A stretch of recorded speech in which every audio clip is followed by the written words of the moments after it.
Bom dia, meus queridos amigos e irmãos. Sejam bem-vindos a mais um Pão de Cada Dia, o nosso alimento diário, a Palavra de Deus. Que a graça de Deus e a paz do nosso Senhor Jesus Cristo estejam com cada um de nós nesse dia de hoje. Vamos continuar em nosso estudo da Bíblia, as Sagradas Escrituras, no livro de Romanos. Hoje estudaremos o capítulo 5, dos versos 12 ao 21. Romanos, capítulo 5, 12 ao 21. Assim diz a santa palavra do Senhor.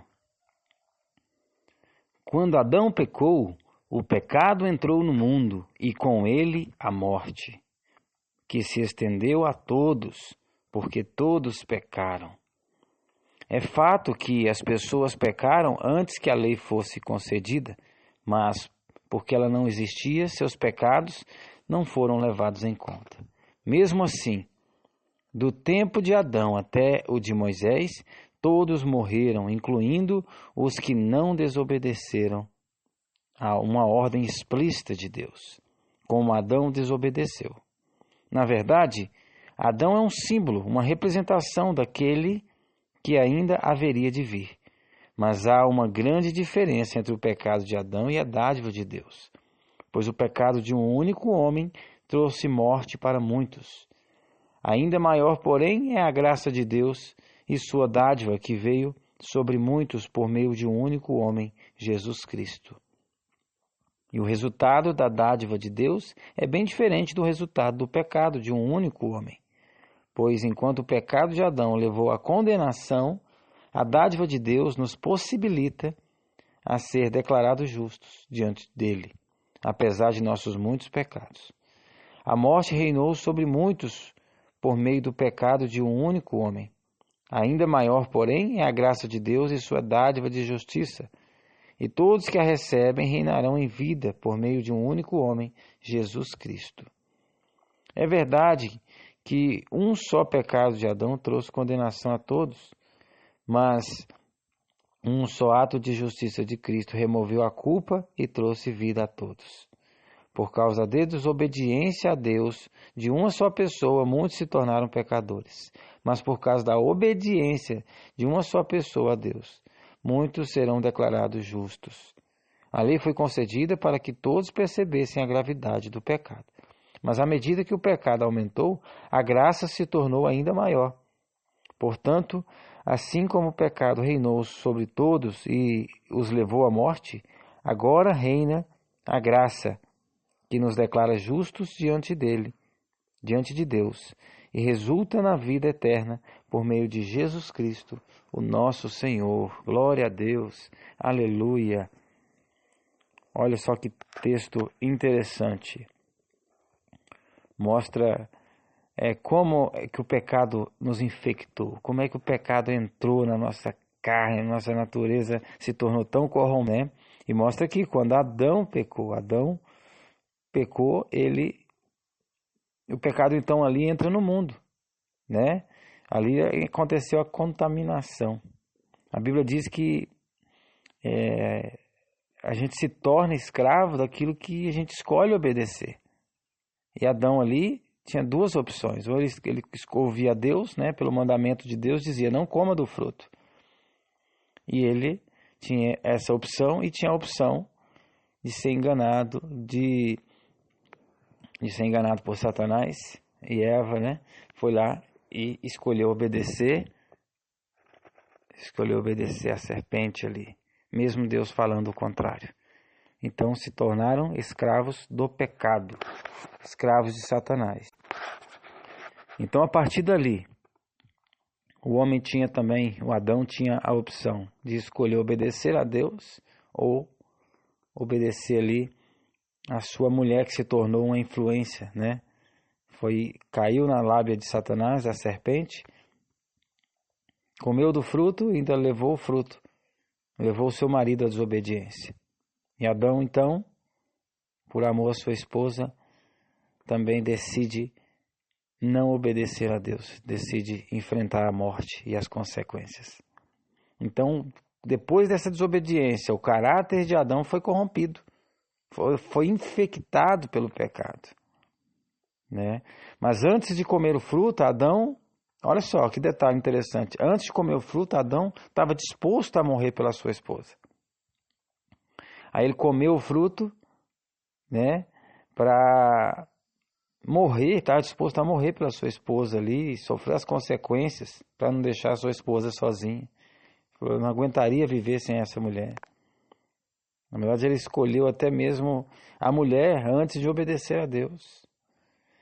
Eva foi enganada, mas Adão não foi enganado. Adão fez aquilo lá pela sua esposa. Porque ele escolheu amar mais a sua esposa do que a Deus. Agora note-se o efeito rápido, instantâneo do pecado. Depois de comer o fruto, nós vemos Adão dando desculpas por sua desobediência e acusando a sua esposa, né, de ser responsável pela sua queda, e até mesmo acusando o seu próprio Criador, o próprio Deus que é perfeito. E Adão acusou o próprio Deus de ter dado essa esposa a ele. Está lá em Gênesis 3:12, né? Fala, foi a mulher que o Senhor me deu. Então, a gente vê que o pecado já mudou o caráter de Adão rapidamente. Imagina nós hoje, há 6.000 anos de pecado no mundo, né? A gente vê que Adão aqui, nos primeiros momentos aqui, Adão estava disposto a morrer pela sua esposa, era um ser puro, agora já estava com intriga, com desobediência, né? Então a gente pode perceber aqui a transformação destrutiva do pecado no caráter humano. Inimizade, egoísmo, acusação, rebeldia. E olha só, tudo isso por uma simples decisão de se afastar de Deus, se afastar dos mandamentos de Deus, se afastar do que Deus mandou. Porque Deus sabe o que é melhor para o ser humano, Deus sabe o que é melhor para nós. E Deus é perfeito. E quando se afastamos do perfeito, mudamos alguma coisa, nós tornamos tudo isso imperfeito. Porque a Bíblia fala que o salário do pecado é a morte. O salário do pecado é a degradação, a morte, e a morte eterna, né? Então todos os filhos de Adão recebe por herança genética essa natureza corrompida, e adquirida pela desobediência de um só homem, de Adão. E nós hoje, né, somos bem piores do que Adão, cometemos muito mais pecados no pensamento, somos muito mais corrompidos, porque quanto mais passa o tempo, mais contemplação do pecado, mais repetição da desobediência dos pais, dos filhos, dos netos, a natureza vai se corrompendo cada vez mais. E hoje nós temos visto barbaridades que o ser humano comete, coisas demoníacas, e tudo isso porque a sua natureza tem se desenvolvido para o pecado. Então todos os filhos, descendentes de Adão, todos nós da raça humana, recebemos por herança genética essa natureza corrompida. Nós nascemos escravos do pecado. O que quer dizer isso? Quer dizer que nós somos impossibilitados por si mesmo, por nós mesmos, de escolher fazer o bem. A nossa tendência natural, quer dizer que pesa para um lado, né? É fazer o mal, é fazer as coisas contrárias à vontade de Deus. Por isso que diz que o Espírito de Cristo luta contra a nossa carne, e a nossa carne está sempre lutando contra o Espírito de Cristo. Jesus tentando nos salvar e nós saindo dele, fugindo dele, querendo fazer as coisas más, o pecado, a nossa vontade, os nossos desejos egoístas. Então é impossível para nós mesmos fazer o bem. Então o livre-arbítrio para um ser humano não existe mais. O ser humano perdeu o livre-arbítrio quando se entregou a Satanás, se tornou escravo de Satanás. Um escravo não tem direito de escolher, ele é escravo, entendeu? E a Bíblia diz que todos se desviaram, mas então até a pessoa não receber Cristo em sua vida, ela não pode fazer nada por si mesma, ela não pode mudar, ela não pode tomar uma decisão, ela está condenada a ser escravo. Por isso que fala, nenhuma condenação há para aqueles que estão em Cristo Jesus. Quem crê e for batizado será salvo. Agora, quem não crê já está condenado. É o estado natural que o ser humano, depois da queda de Adão, aderiu, atribuiu a ele esse estado natural. Está condenado porque a tendência é pecaminosa. É natural o ser humano pecar, é natural ele ser egoísta, é natural ele... Isso se tornou uma natureza perversa e corrompida. A nossa natureza é diferente do que Deus nos criou para ser. Mas a partir de então, né, que a gente aceita Jesus Cristo como nosso único Salvador, fala: Senhor, eu não posso fazer nada por mim mesmo, eu estou condenado, eu estou perdido, estou morto. A Bíblia fala: estavam mortos em pecados e delitos, vocês estavam mortos. Até que a pessoa aceita a Cristo Jesus como seu único meio de salvação. Falou: a minha única esperança é Jesus. E eu me agarro a essa única esperança. Não tenho mérito nenhum, não mereço nada, mas eu me agarro a Jesus e falo: Senhor Jesus, tem misericórdia de mim. Eu creio, Senhor Deus, no teu sacrifício. Eu creio na tua justiça imputada sobre mim. Eu creio nos teus méritos. Eu creio no teu amor por mim, no teu sacrifício. E quando a gente se agarra a Jesus, nós recebemos então Jesus em nós. Nós recebemos o Espírito de Cristo. Que é esse Espírito que agora, a balança equilibrou ali agora. Eu era escravo do pecado, agora eu consigo... Jesus, né? Deus enviou ao nosso coração, envia ao nosso coração o Espírito do seu Filho para nos capacitar a tomar uma decisão. Agora eu posso escolher se eu quero fazer o bem, obedecendo, sendo guiado por Jesus, né, o Espírito de Cristo, ou se eu vou seguir e obedecer, obedecendo a minha natureza carnal.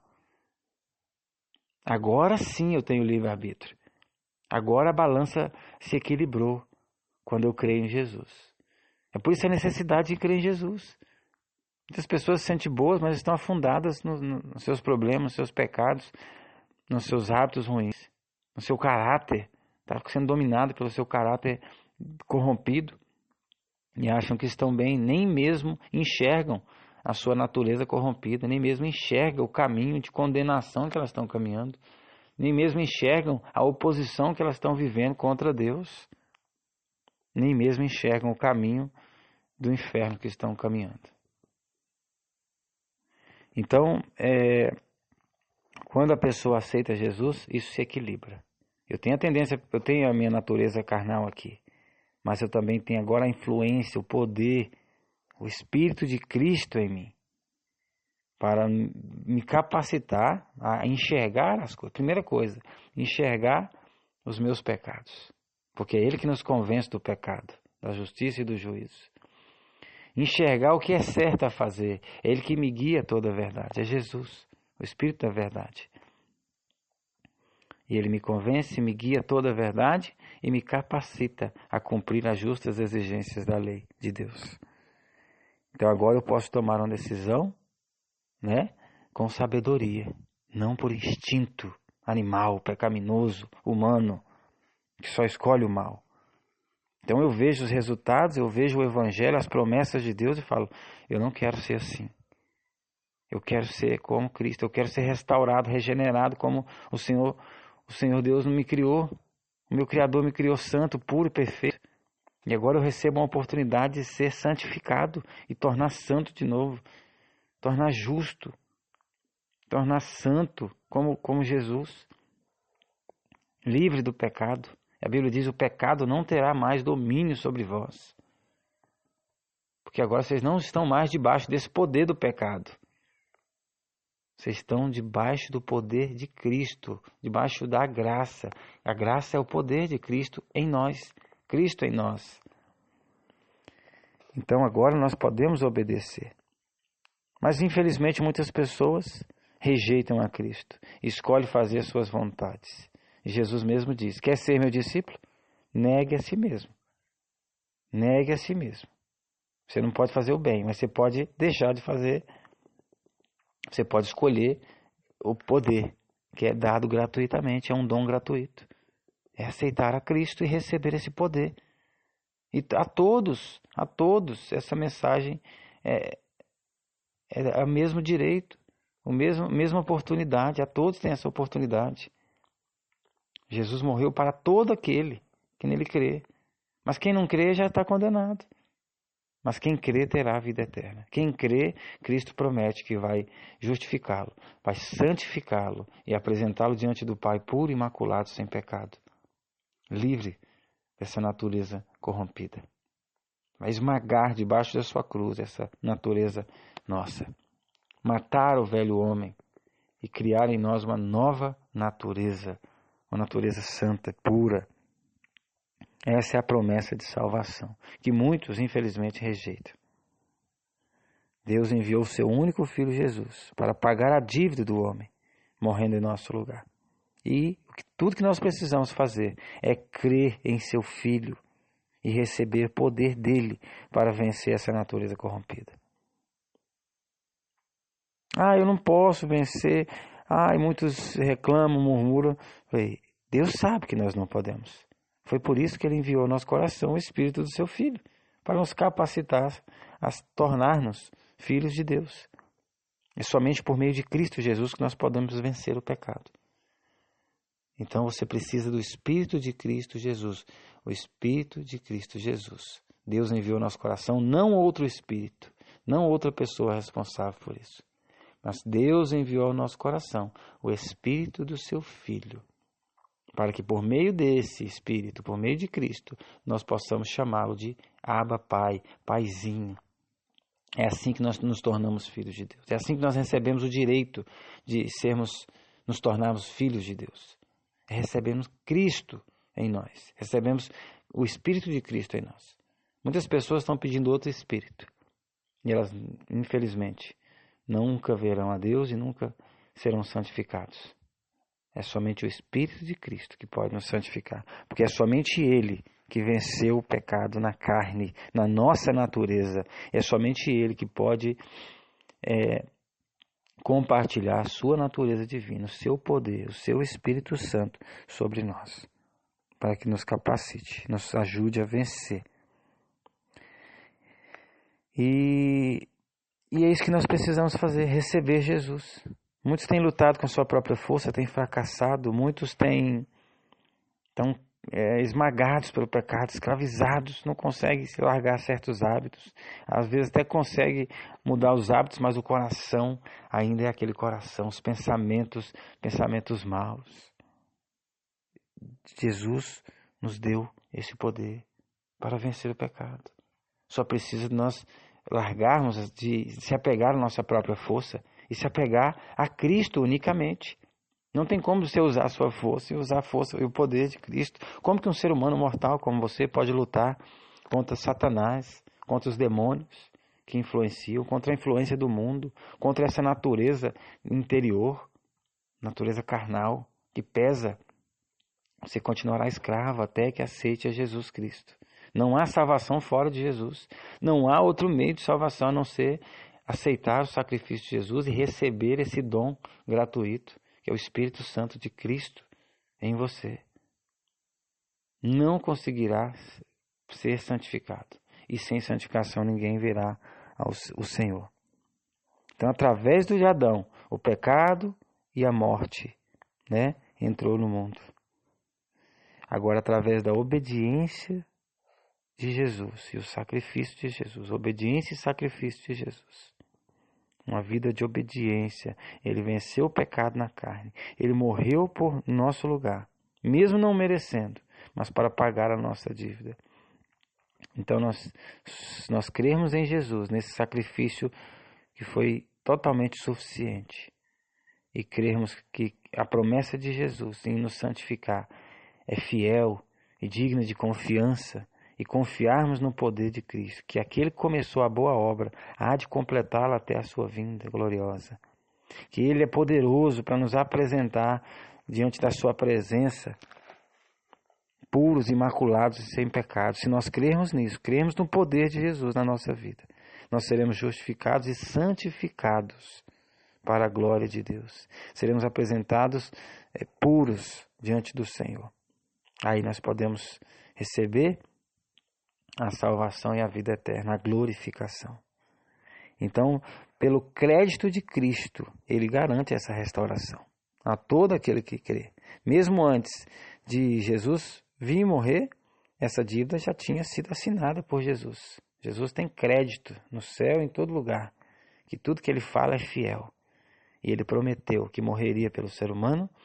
E então, desde já, mesmo antes dele morrer, todos que viveram antes, que creram nele, foi imputado a justiça de Cristo, o crédito que Cristo garantiu por eles. É como um fiador assinasse e falasse: eu vou pagar a dívida. Ah, mas você não pagou ainda, mas eu vou pagar tal dia. Então, é crédito. Ele tem o poder e o crédito, né, para assinar a nossa dívida. E ele assinou e também veio e pagou essa dívida quando veio morrer por nós. Mas muitos creram antes mesmo desse acontecido. E como é mais fácil para nós hoje crer, depois que ele já morreu, depois que ele já venceu, ressuscitou, já recebeu a sua natureza divina novamente e deixa disponível para nós hoje, nos oferece esse dom gratuito, esse poder, essa graça para nós vencermos o pecado, vencer essa natureza carnal. Então não há desculpas para o pecado. Não há desculpas para o pecado. Só vai continuar no pecado quem rejeita a Cristo e o seu poder. Porque Deus enviou um presente para nós. Deus enviou o Espírito do seu Filho ao nosso coração. E muitos estão rejeitando o Espírito de Cristo Jesus e clamando outro Espírito, um tal de Deus Espírito, que não é o Espírito de Cristo. Eles têm consciência que não é o Espírito do Pai e não é o Espírito de Jesus Cristo. Filipenses 1,19 fala que pela vossa oração e pelo socorro do Espírito de Jesus Cristo, nós temos salvação. Então, se a pessoa está pedindo um Espírito que não é o Pai e não é o Filho, os dois únicos seres divinos no universo, infelizmente, existem outros Espíritos por aí, mas não Espíritos divinos, não Espírito que santifica. A Bíblia diz que os anjos são espíritos ministradores, né?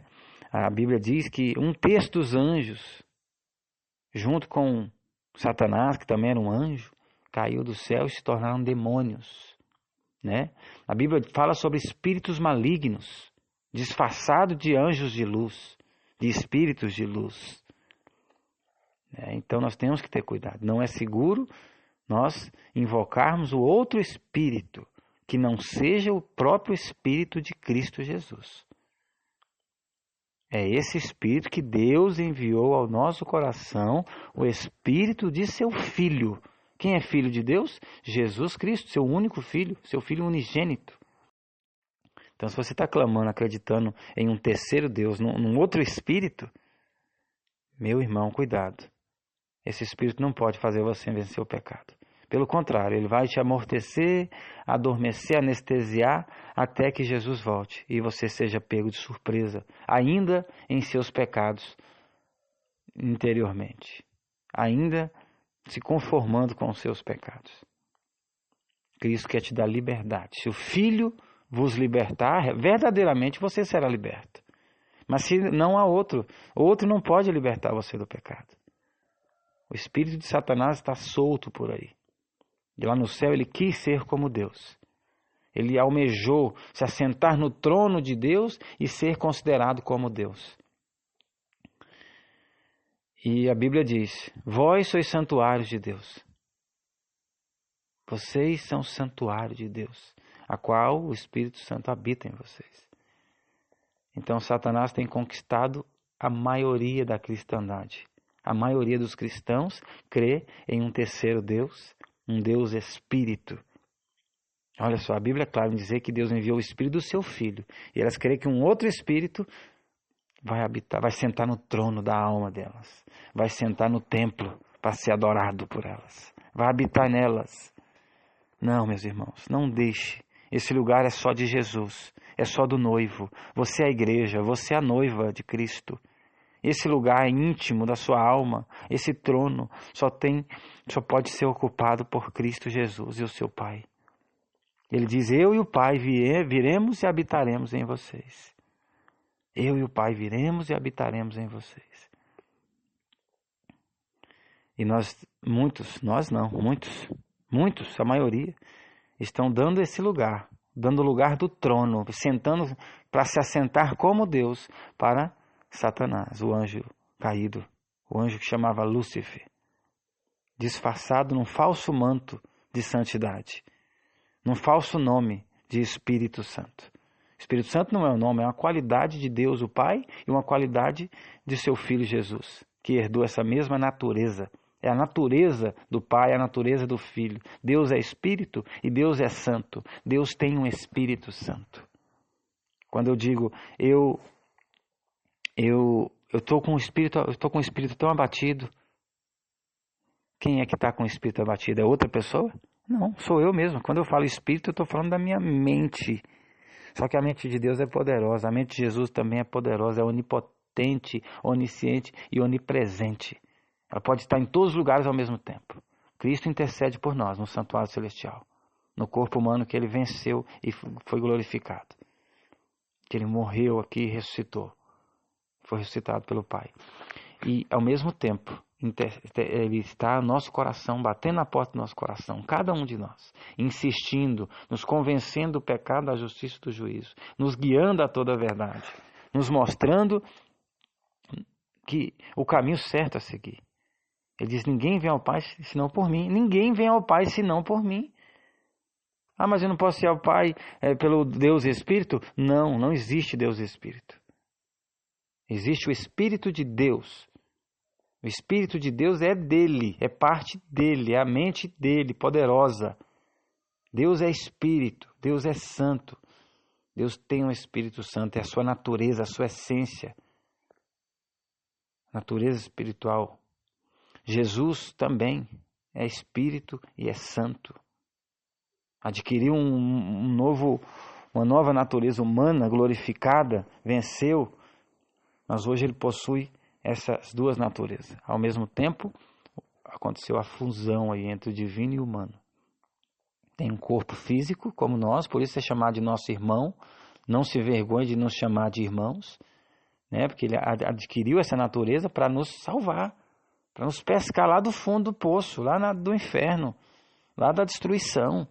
Jesus veio, se agarrou à nossa natureza, né? Se desfez a sua divindade, colocou na mão do Pai a sua divindade, abraçou a nossa natureza, se fez carne, se transformou numa semente carnal, veio e nasceu como um ser humano, sem a sua divindade, viveu uma vida totalmente dependente do Espírito Santo do Pai, e venceu o pecado, não caiu em nenhum pecado, venceu, entregou a sua vida por nós. Então Deus aceitou o seu sacrifício, ressuscitou ele, a prova de que o Pai aceitou o sacrifício, ressuscitou, devolveu a natureza. E agora Jesus, um corpo humano, glorificado, recebe a sua natureza divina. Então mesmo em corpo humano, agora ele é poderoso, glorioso e onipresente para nos convencer do pecado, para nos garantir que ele completará a obra que ele começou em nós, a obra de santificação. É Cristo na sua vida, pode mudar a sua vida. O único que pode mudar a sua vida. Então cuidado, quem é que senta no trono da sua alma? Satanás desejou ser adorado nos corações. Satanás não pode sentar no trono do céu, ele não pode nem ir no céu mais. Mas como é que Satanás é adorado? É no trono do coração. Ou é disfarçado de um falso manto, né? De um espírito espúrio, disfarçado, ou através das coisas que ele cria, as coisas que ele te oferece. Se ele te compra com alguma coisa, você escolhe isso, em vez de obedecer a Deus, você se torna escravo de Satanás. Por isso nós devemos ser guiados pelo Espírito de Cristo, obedecer a Cristo unicamente. Aí sim, seremos guiados à santidade para produzir frutos de justiça. Que Deus abençoe a sua vida. Que Cristo Jesus seja o noivo, o seu noivo, e você seja a igreja. que a sua intimidade, o seu interior, o seu coração seja habitado unicamente pelo Espírito do Filho de Deus, que foi enviado ao seu coração. Pense bem, reflita sobre esse verso. A Bíblia não mente. Toda a Bíblia tem que se concordar. Olha esse verso. Deus enviou ao seu coração o Espírito do seu Filho, para que você possa, através dele, clamar e chamar Deus de Pai. Se você tem recebido outro Espírito no seu coração, se arrependa hoje. Busque, peça a Deus conhecimento, sabedoria, e Ele vai dar. E tenho certeza que Ele dará junto disso. Com seu arrependimento, Ele dará o Espírito do seu Filho, para te capacitar a entender, guiar toda a verdade, e te convencer do pecado, e te dar poder para vencer a sua natureza caída, essa natureza herdada de Adão. Que Deus abençoe a sua vida, que Jesus habite no seu coração a cada dia. Cristo habitará em nosso coração à medida que nós aprendemos a confiar nele.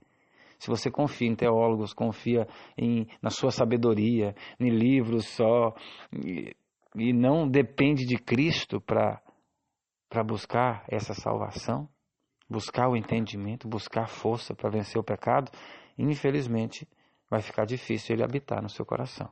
Porque ele habitará no nosso coração à medida que a gente aprenda a confiar nele. Efésios 3,17. Um grande abraço, que Deus te abençoe. Esse foi mais um Pão de Cada Dia, o nosso alimento diário.